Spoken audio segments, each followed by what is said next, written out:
বিহুৰ বতৰত একলগ হল ভূপেন বৰা, অখিল গগৈ আৰু লুৰিণজ্যোতি গগৈ। বিশিষ্ট বুদ্ধিজীৱী ডক্টৰ হীৰেন গোহাঁইৰ আমন্ত্ৰণ মৰ্মে সমবেত বিৰোধী দলৰ নেতা মিলিত হল সাংসদ অজিত ভূঞা, ডক্টৰ আব্দুল মান্নান, পৰেশ মালাকাৰ, জগদীশ ভূঞা আৰু অধিবক্তা শান্তনু বৰঠাকুৰ।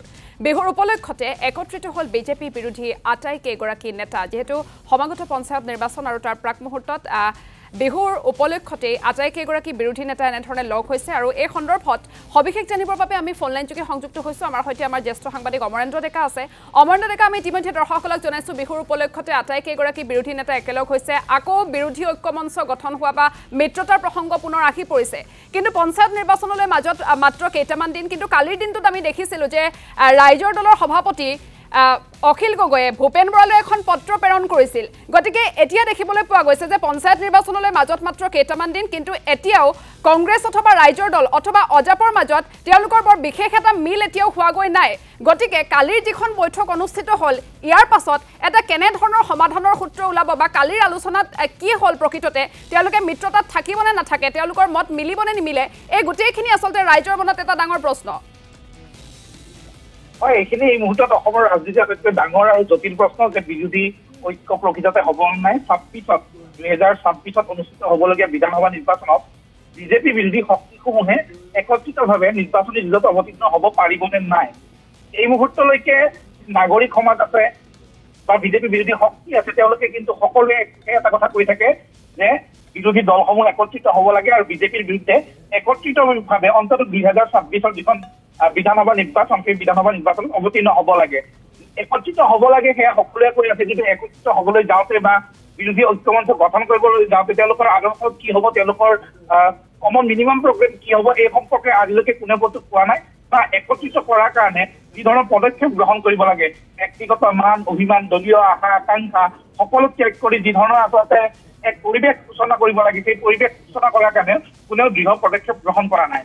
মাজতে দেখা গৈছিলে যে বিহালীৰ উপ নিৰ্বাচনৰ পিছতেই বিৰোধী শক্তিসমূহ যি একত্ৰিত হোৱাৰ পথত আগবাঢ়িছিল, সেয়া সম্পূৰ্ণ খান্দাল হৈ গৈছিল আৰু এয়া বিহুৰ বতৰত পুনৰ দেখা গৈছে নাগৰিক সমাজৰ উদ্যোগত বিৰোধী তিনিটাকৈ দলৰ তিনিটা দল, কংগ্ৰেছ, ৰাইজৰ দল আৰু অসম জাতীয় পৰিষদৰ সভাপতি একত্ৰিতভাৱে বহিছে। সাংসদ অজিত কুমাৰ ভূঞা উপস্থিত আছে আৰু এই বৈঠকতে দেখা গৈছে যে ডক্টৰ হীৰেন গোহাঁই যিয়ে নাগৰিক সমাজৰ হৈ বিৰোধীক একত্ৰিত কৰা এইখিনি মুহূৰ্তত ভূমিকা লোৱা বুলি প্ৰদেশ কংগ্ৰেছৰ সভাপতি ভূপেন বৰাক কিছুমান দিন আগলৈকে জানিব দিছে।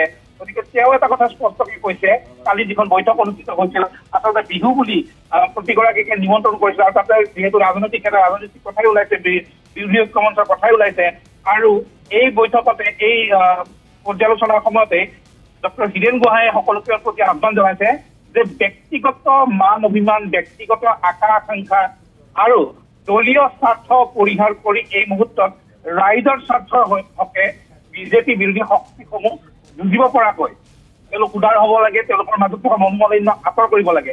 এই কথাখিনি হয়ৰ কালি দিছে, কিন্তু কাৰ্যক্ষেত্ৰত বাস্তৱত ইয়াত কেনেধৰণে প্ৰয়োগ কৰে বা বাস্তৱত ইয়াত কেনেধৰণে তেওঁলোকে পদক্ষেপ গ্ৰহণ কৰাৰ ক্ষেত্ৰত কাৰ্য কৰি কৰাৰ ক্ষেত্ৰত সফলতা অৰ্জন কৰে, সেয়া লক্ষণীয় হ'ব। কিন্তু প্ৰদেশ কংগ্ৰেছৰ সভাপতি ভূপেন বৰা, অসম জাতীয় পৰিষদৰ সভাপতি লুৰিণজ্যোতি গগৈ, ৰাইজৰ দলৰ সভাপতি অখিল গগৈ, কালি তিনিওগৰাকী নেতাই ডক্টৰ হীৰেন গোহাঁই আৰু নাগৰিক সমাজে জনোৱা আহ্বানৰ প্ৰতি সঁহাৰি দিছে আৰু তেওঁলোকে একত্ৰিতভাৱে যুঁজাৰ আহ্বান দিছে। আৰু আপুনি উল্লেখ কৰিছে পঞ্চায়ত নিৰ্বাচনৰ কথা। পঞ্চায়ত নিৰ্বাচনত যে ঐক্যমঞ্চৰ এটা কেন্দ্ৰীয়ভাৱে নহয়, সেই কথাখিনি বহু আগৰে পৰাই কংগ্ৰেছে স্পষ্ট কৰি আহিছিল। আৰু কি কংগ্ৰেছে এইবাৰ দলীয় প্ৰাৰ্থীসমূহ যিবোৰ দিছে সেয়া ৰাজীৱ ভৱনৰ পৰা দিয়া নাই। তেওঁলোকে বাৰে বাৰে এই কথাটো কৈছে যে এইবাৰ বিকেন্দ্ৰীকৰণ কৰা হৈছিল প্ৰাৰ্থী বিতৰণ কৰাৰ ক্ষেত্ৰতো। যেনে ধৰক জিলা পৰ্যায়ত কিছুমান ৰাজনৈতিক পৰিক্ৰমা সমিতি গঠন কৰি দিছে কংগ্ৰেছে, তাত জিলা কংগ্ৰেছৰ সভাপতি আছে, তত্ত্বাৱধায়ক আছে APCCৰ পৰা। তেওঁলোকে আলোচনা কৰি যিবোৰ ব্লক কংগ্ৰেছ আছে, যিবোৰ মণ্ডল কংগ্ৰেছ আছে, তেওঁলোকৰ সৈতে আলোচনা কৰি স্থানীয়ভাৱে প্ৰাৰ্থী এইবাৰ তেওঁলোকে টিকট দিছে। এইবাৰ ৰাজীৱ ভৱনৰ পৰা টিকট দিয়া হোৱা নাই।